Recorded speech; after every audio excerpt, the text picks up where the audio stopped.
Alejandro Cabero, congresista de la República y también candidato a diputado con el número 8 de Avanza País por Lima. Alejandro, ¿cómo estás? Buenas noches.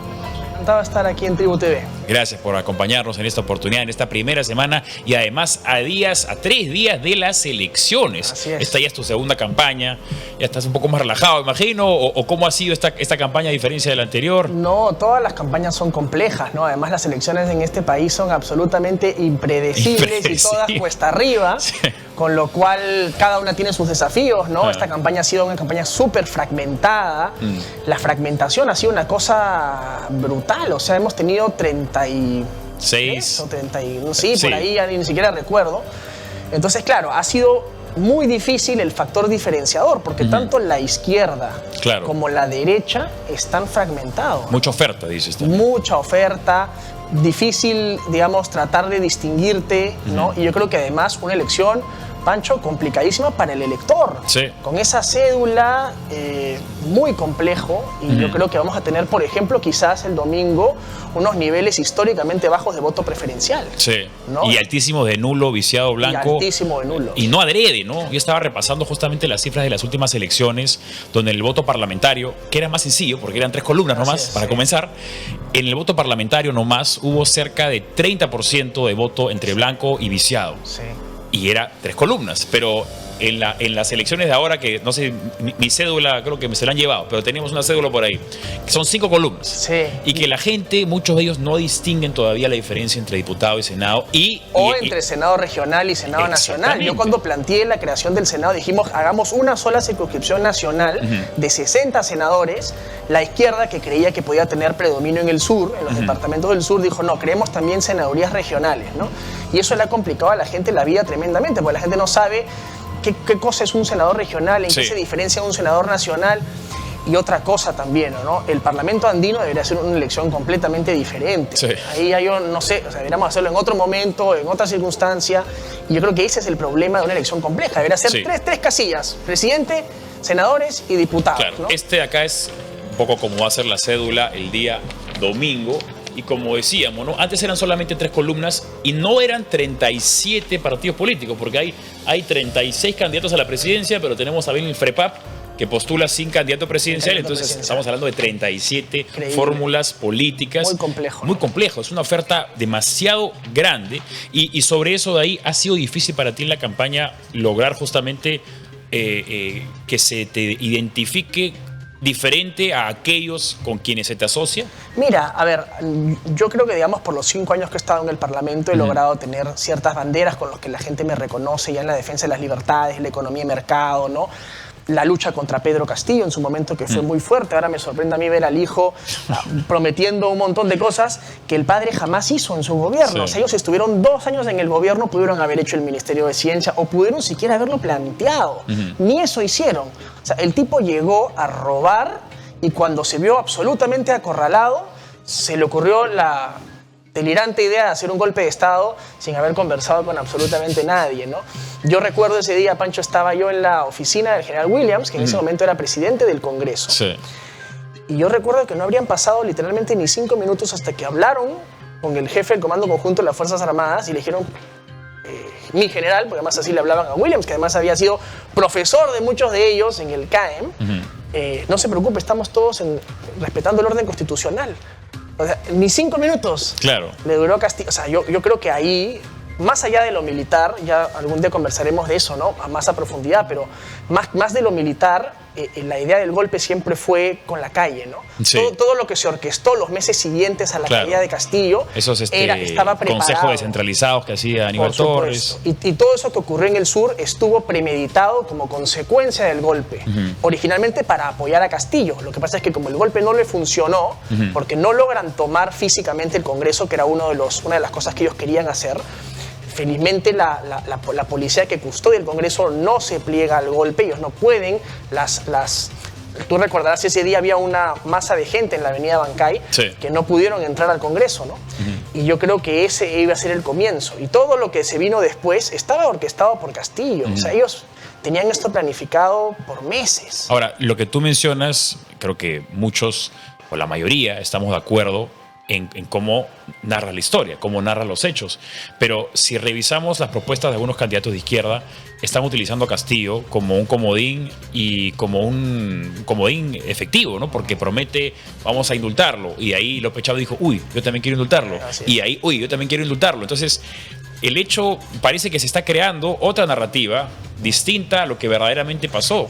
Yo creo que el sector demócrata del Perú dejó, no sé si ilusamente o por simple falta de acción, que se creara o que se impusiera la narrativa de que a Castillo, a él le habían dado un golpe y él no había sido golpista. O sea, dejamos que se propalara la narrativa de la víctima, ¿no? Sí.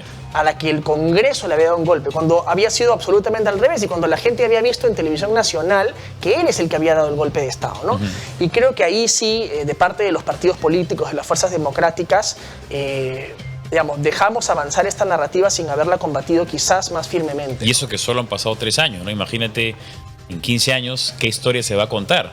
Y eso obviamente depende de nosotros, contar la narrativa para y que vean contarla que bien. la narrativa es más importante incluso que los hechos, ¿no? Porque Sí. uno decía, oye, ¿ya qué más tienes que contar si ya todo el país lo ha visto en televisión, ¿no? Si todo el país lo ha visto en vivo y en directo, ¿qué más les tienes que decir? Pero para que veas la fuerza que tiene la narrativa, incluso contra los hechos que todo el mundo puede haber visto, ¿no? Entonces yo creo que ahí la izquierda, digamos, logró crear en Castillo esta idea de víctima y que hoy día está buscando cosechar de eso Roberto Sánchez y toda la izquierda que están buscando revivir eso, ¿no? Ahora, ya, bueno, estamos cerca a que cumpla el periodo parlamentario de 5 años. Tú has hecho un balance, digamos, de cómo ha sido tu trabajo de cara sobre todo a aquellos que votaron por ti y por tu partido político, para medir, ok, esto fue lo que hice bien y a ver oportunidades de mejora por acá. Mira, yo creo que estos 5 años han sido 5 años básicamente de defensa de los cimientos económicos del Perú, ¿no? Creo que los primeros 2 años con Pedro Castillo fue básicamente la defensa de no retroceder. Hubo poco que se pudo avanzar en términos de reformas institucionales, reformas que son importantísimas para que el Perú no solo no esté estancado como está ahora, sino que pueda avanzar más rápido. El problema de hoy día del país es que estamos empantanados en una mediocridad y en un estado absolutamente inoperante, ¿no? Pero los primeros 2 años, te diría, fueron básicamente de defensa, donde nos opusimos a una asamblea constituyente que quiso replantear el modelo económico en el país para incluir aquí nacionalización de empresas, estatización, control de precios. Castillo entró con un proyecto abiertamente estatista y abiertamente autoritario. Y yo sí creo que el Congreso, los primeros 2 años, logró efectivamente oponerse a eso, ¿no? Y después, evidentemente, hemos tenido 2 años, y casi 3 ya ahora que va a culminar el mandato, de una absoluta mediocridad por parte de la señora Dina Boluarte, ¿no? Porque al final era obvio que no le podías pedir peras al olmo. Si la señora había sido vicepresidente Castillo, era obvio pues, que no era la persona más preparada, más inteligente, ¿no? Más perspicaz para poder hacer las reformas que el país necesitaba. Pero mejor que Castillo al fin y al cabo. Mejor que Castillo, pero mediocre al fin y al cabo también. Con lo cual hemos estado 3 años empantanados en una situación muy difícil, donde evidentemente yo comprendo la frustración de una parte importante del país que siente que el Perú está estancado. Y claro, frente a esa sensación de frustración, hay pues quien busca pescar a río revuelto, ¿no? Entonces aparece un sentimiento antisistema que te dice, bueno, estás frustrado, estás molesto, incendia todo, ¿no? Y aparecen los Belmonts, aparecen los Roberto Sánchez, aparecen los Ronald Atencio, ¿no? Carlos Álvarez, ¿no lo pones en ese grupo? Por ser no político. Yo creo que Carlos Álvarez es bastante anti-establishment político. En lo económico yo creo que él no es tan de izquierda, pero para mí claramente es anti-establishment político. Pero eso también tiene sus problemas, porque luego cuando veamos quiénes son su bancada y si esa bancada realmente va a mantenerse firme, digamos, a un proyecto político. Para comenzar, si tú ves la lista de Carlos Álvarez, te vas a dar cuenta que la mayoría de sus futuros diputados y senadores son gente de su partido con el que él ya se peleó. Sí. Y con el que él ya deslindó y ya los acusó de ser hasta corruptos. Él ha incluso amenazado, me voy del partido, y me voy porque me han puesto acá gente que yo no quiero, y él no es consciente, o no sé si él, pero la gente quizás no es consciente de que toda esa es la gente que va a entrar por arrastre si votan en la carretera. Sí. ¿no? Entonces al final vamos a tener una bancada del cual si él no gana, nadie se va a hacer responsable, se va a partir en 2, 3, 4, 5, 6 pedazos, como ocurrió con Perú Libre, por ejemplo, ¿no? Claro, la gente, que comenzó con 37 congresistas y ahí se fue separando. cuando tú preguntas el Congreso de hoy, Pancho, el Congreso hoy, ¿no? tiene alrededor de 40 de los 130 fueron elegidos por arrastre por Pedro Castillo. Muchos de ellos ni siquiera tenían idea que iban a ser congresistas hasta 2 días antes de la elección y jamás hicieron campaña, les cayó del cielo la curul. Y esos están hasta el día de hoy en el Congreso, ¿no? Y Perú Libre, evidentemente, hoy día no es ni una quinta parte de lo que originalmente entró al Congreso. Entonces, ¿quién se hace responsable de eso los 5 años que vienen? O sea, y ese yo creo que es quizás la cosa más importante que tenemos que concientizar en el elector. Que si bien es importante la elección a presidente, también es importante la elección al Congreso. Y el arrastre puede tener consecuencias muy complejas para el Perú, tomando en cuenta que el Senado ahora es indisoluble. Sí. Tú vas a poder disolver la Cámara de Diputados si es que la Cámara de Diputados, el presidente hace 2 veces cuestión de confianza y luego puede hacer la disolución de la Cámara de Diputados. Pero el presidente ya no puede disolver el Senado, con lo cual lo que escojamos es lo que vamos a tener por 5 años. ¿Pero eso lo dices con preocupación o con esperanza porque ya no va a poder dominar todo? Con las dos cosas. Porque el Senado fue creado y pensado para darle estabilidad al país. Y digo en el hemiciclo, necesitamos escoger a alguien mejor. De hecho, nosotros propusimos a Williams. Y hubieron otros que propusieron a Quiabra, que propusieron a Cueto. O sea, había gente con más años, con más experiencia, con más temple, con más madurez quizás, para poder asumir el cargo y que de repente no hubieran cometido los errores tontos que cometió Gerí. ¿Qué pasó con Gerí? ¿A él lo conocías ya, bueno, Sí, del Parlamento, obviamente, yo lo he después de 5 conocido a años? Gerí durante mucho tiempo, lo considero mi amigo, hemos coincidido muchísimo en el Parlamento. Él además ha ayudado en causas muy importantes también en el Parlamento que yo también he defendido, pero yo creo que... ¿Qué le pasó? ¿Se embriagó de poder? Yo creo que a él se le subió un poco el poder a la cabeza, sí. Creyó que Somos Perú había llegado pues para resolver todos los problemas del Perú en 5 meses, llenó el Estado con su gente, empezó a copar, yo creo que empezó a tratar de resolverlo todo. Al final, cuando tratas de hacer todo, no puedes hacer nada. No dio ningún resultado concreto. Y yo creo que se le subió el poder a la cabeza a José Gerí y terminó como terminó, ¿no? Ahora, en oportunidades de mejora, para ponerlo en términos positivos, cosas autocríticas que te puedas hacer tú mismo de tu periodo parlamentario. Sí, yo creo que efectivamente, digamos, hemos tenido un parlamento bien difícil, hemos tenido un parlamento bien fragmentado, han habido peleas muy difíciles. Por ejemplo, te digo la privatización de Petroperú, ¿no? Que yo fui el primero en plantearla. Nunca se había planteado un proyecto de ley para privatizar Petroperú. De ahí ahora es una discusión, hasta candidatos presidenciales han dicho que hay que hacerlo, pero en ese momento yo fui el primero, ¿no? Y hubo una oposición feroz de parte de algunos parlamentarios, ¿no? Y quizás ahí pudimos haber sido más firmes, ¿no? Lo mismo con los vouchers educativos, ¿no?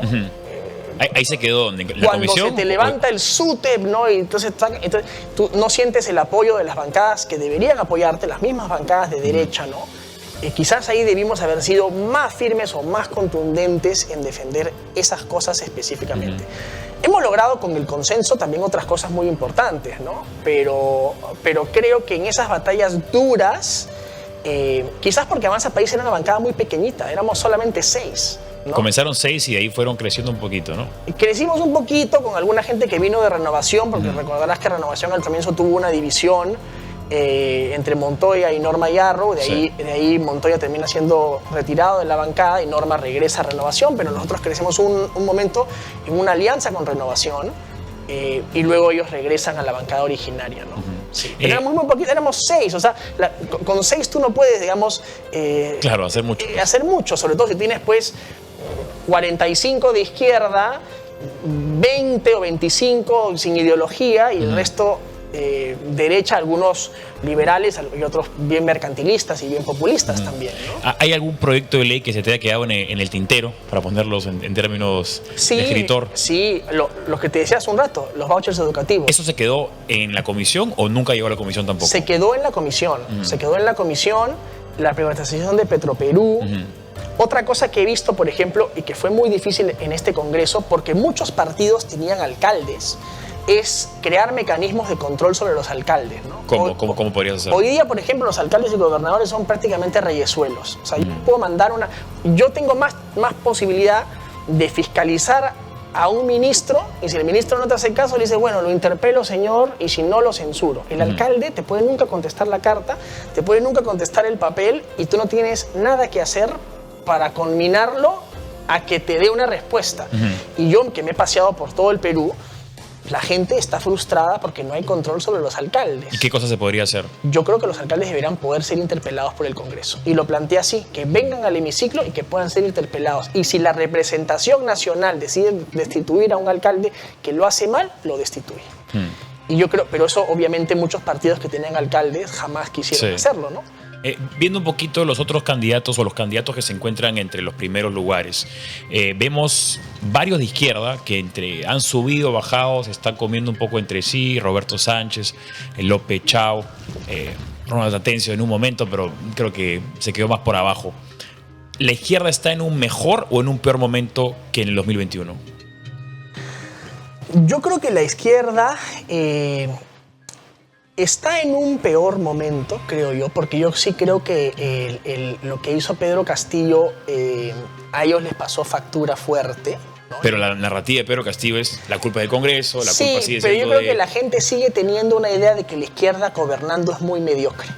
Que en el discurso puede ser que, ¿no? Que efectivamente por la frustración de haber tenido también un gobierno mediocre con la señora Boluarte, ¿no? Pueda pegar un poco, pero la gente sabe en el fondo que estos presidentes izquierdistas van a ser un gobierno mamarrachento. Y yo creo que la gente, eso ha quedado bastante en la gente, ¿no? Yo creo que la derecha está mucho mejor posicionada para decir, ¿saben qué, señores? Tenemos nosotros la capacidad de resolver los problemas de lo que está la izquierda. Y por eso es que creo que durante toda la elección los que han estado arriba han sido los de derecha, ¿no? Recién ahora que estamos viendo una subida más que de la izquierda, de aquellos que están contra el establishment político, porque si tú ves a Belmont o a Álvarez, más que ideológicos, en las ideas per se de la izquierda, son anti-establishment de la clase política, y yo creo que eso es fruto de una frustración frente a la inoperancia del Estado, donde la gente se muere haciendo colas en salud, donde la gente no tiene infraestructura, donde pasa 2 horas a 3 horas en el transporte público, que en Lima es una desgracia, que no tiene agua, o sea, o que la matan en la calle por la inseguridad ciudadana. Entonces yo creo que esa frustración es la que dice, necesitamos cambiar todo, ¿no? Claro, pero ¿cómo se puede devolver la institucionalidad, ya sea del Parlamento o de la clase política en general, cuando la gente no quiere saber nada con el político que puede hacer el cambio? Sí. Yo creo que para eso hay que pasar a algo que nos faltó también en este Congreso, que es la reforma, o mejor dicho, el fortalecimiento de los partidos. Porque los senadores, los diputados y los alcaldes y los gobernadores salen de los partidos. Ahora, en esta elección, para bien o para mal, 90% o más de los partidos políticos, chau, ¿no? Y van a haber ahora menos partidos. Habrán 5 o 6 partidos que logren entrar. Y después, este Congreso ya corrigió en su momento y ha vuelto a subir la valla de inscripción, porque ahora hay 37, porque Vizcarra le bajó la valla para que con 25.000 firmas... Claro, ya tenía su partido político.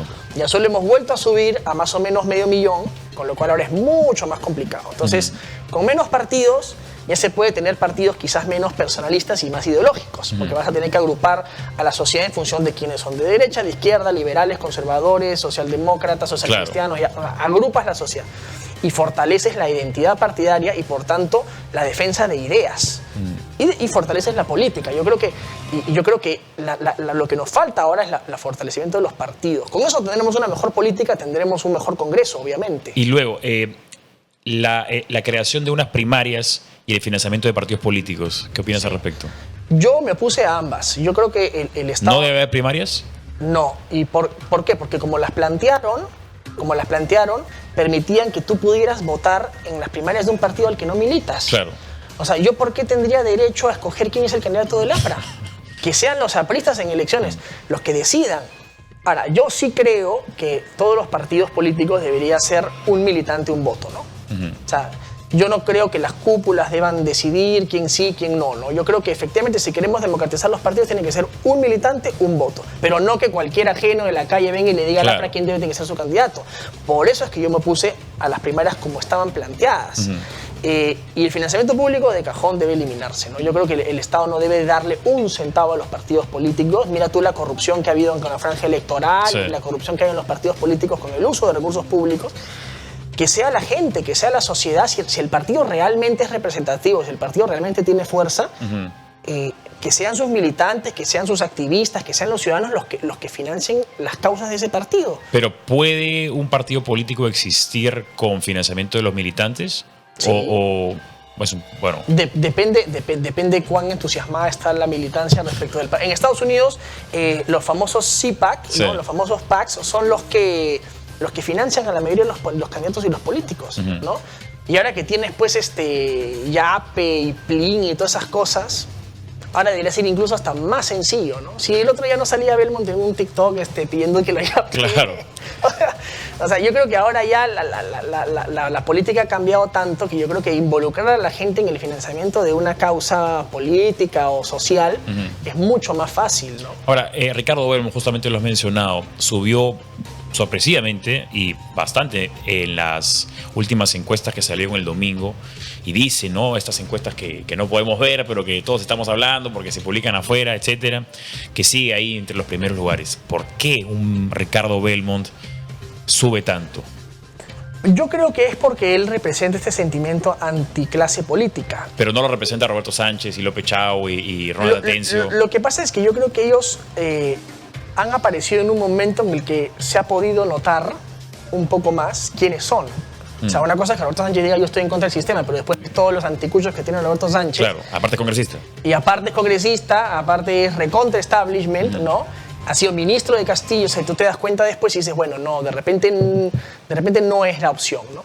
Pero Belmont tiene 4 días. No ha pasado por el escrutinio, además que ni siquiera se pueden ver las encuestas, con lo cual te agarran al elector como quien dice frío a último minuto, ¿no? ¿El debate debió ser antes o mucho antes de las elecciones? Porque ha sido ahorita nomás, ¿no? No, yo creo que el debate, o sea, puede haber sido antes. Para o darle no. más tiempo a la gente de, a ver, ¿quién es esta persona? Porque hay mucha gente que recién ha conocido a los candidatos en los debates. Sí, pero podría ser, pero yo no creo tampoco que el fenómeno Belmont provenga específicamente del debate, porque su performance en el debate no fue nada sobresaliente, no fue nada. Yo creo que la de él proviene más bien de una movilización en redes, de su hija, que es influencer.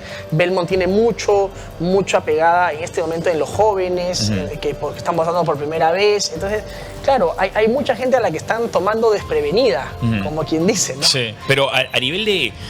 O sea, tú también como político que ya tienes experiencia en campañas, ¿por qué Belmont, de 81 años, logra captar el voto de unos jóvenes anti-establishment cuando él mismo ha sido alcalde, ha sido candidato a la alcaldía nuevamente, candidato al Congreso? O sea, no es un outsider. Porque yo creo que, pero él tiene tanto tiempo fuera de la política que la gente joven que no lo conoce o no lo recuerda de los 90 podría dejarse dar la impresión de que es nuevo.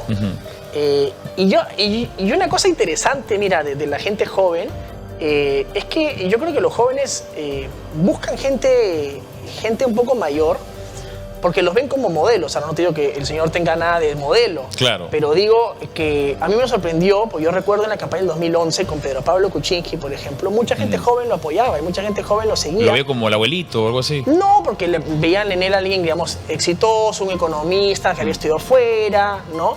Y yo creo que eso a la gente joven la ven, digamos, como un modelo, ¿no? Pero claro, pueden haber buenos y malos modelos, ¿no? Sí. Con lo cual, vamos a ver, yo quiero ver estos 2 días que quedan escasamente cuán reflexivo realmente es el elector peruano y ahí tendremos que decidir, ¿no? De los partidos políticos que se encuentran arriba, teniendo en cuenta lo que nos basamos de las últimas encuestas, Renovación, Fuerza Popular y País para Todos, en alguna medida buscan el mismo voto que Avanza País. ¿Qué cosa diferencia tu partido con los partidos que he mencionado? Yo te diría que Avanza País, a diferencia de las demás derechas, nosotros somos una derecha seria, responsable. El eslogan de nuestra campaña ha sido una derecha diferente, ¿no? Nosotros, digamos, yo creo que Avanza País en el Congreso se ha caracterizado por ser firme y por ser contestataria también. Al mismo tiempo, Avanza País siempre llegaba con la solución. O sea, nosotros, además del argumento o del grito, o de la consigna, llevábamos la propuesta. Por eso hemos sido considerados quizás una bancada bastante más técnica que las otras bancadas. Hemos caído mucho menos en el populismo. Yo he visto a los otros grupos parlamentarios sucumbir al populismo de los votos porque piensan pues que de repente no darle la bonificación a los profesores o no apoyar el caso, nombramiento automático de todas las enfermeras del sistema de salud, por más que el sistema de salud se cae a pedazos y digamos la gente no tiene, hacen colas y no tienen cómo atender si no hay medicamentos, pero hay que darle la bonificación a las enfermeras porque si no el sindicato se organiza y se arma el bolondrón, ¿no? Avanza País siempre, digamos, era un poquito, digamos, la oveja negra que ponía el orden y se hagan acá. ¿Quién ve por la estabilidad fiscal del Perú? Estamos sobrepasando el déficit 3.5%. ¿Quién es el adulto acá, el responsable? ¿No? Y los tres partidos que mencioné, Fuerza Popular, País para Todos y Renovación, ¿tú los ves como parecidos entre sí? No, yo creo que País para Todos es mucho más caviar que... ¿Más caviar? Sí, mucho más caviar, muchísimo más caviar. Por más que Carlos Álvarez diga, yo no soy derecha ni izquierda, yo soy nada. No, yo los veo... Mira la gente que está llevando, ¿no? La gente que está llevando en su lista, o sea, Julia Príncipe, la gente que vaya Juan Cheput, Martín Soto, todos caviares, toledistas también algunos de ellos, ¿no? Sí. O sea, yo creo que Álvarez está bastante más hacia la caviarada y en una hipotética segunda vuelta Álvarez Keiko o Álvarez López Aliaga, a mí no me queda la menor duda de que toda la caviarada va a ir en consigna por él, ¿no? Ahora, todo puede pasar hasta el domingo. Este es el Perú, no se sabe nada. Puede salir, ganar Keiko con Álvarez, puede salir Ronald Atencio y Roberto Sánchez. Nadie sabe qué va a pasar, ¿no? También puede, obviamente, pasar el general Williams. No sabemos qué va a pasar. Pero como cualquiera puede pasar, cualquiera también se puede quedar afuera. En caso, por ejemplo, no se cumpla tu objetivo de que es continuar en el Parlamento, ¿sería el fin de tu carrera política o tú continuarías para volver a escribir Avanza País? No, mira, yo he hecho política antes de ser parlamentario. Esa es una etapa en la que yo he tenido un cargo de elección popular. Pero yo he hecho política, Pancho, de los 18 años. Tengo 33 años.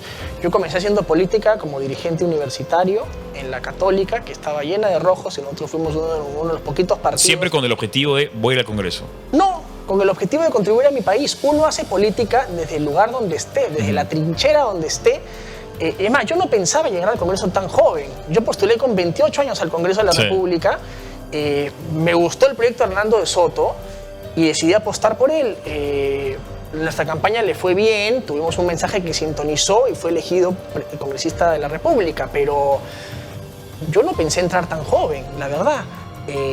Por eso te digo, o sea, uno desde donde esté contribuye con su granito de arena. Yo fui 4 años periodista antes de ser congresista y contribuía escribiendo, contribuía opinando y voy a seguir opinando, voy a seguir escribiendo, voy a seguir contribuyendo desde donde esté, desde la academia, desde la empresa, desde el periodismo, desde el streaming, desde cualquier lugar donde estés, uno contribuye porque yo no estoy por el cargo.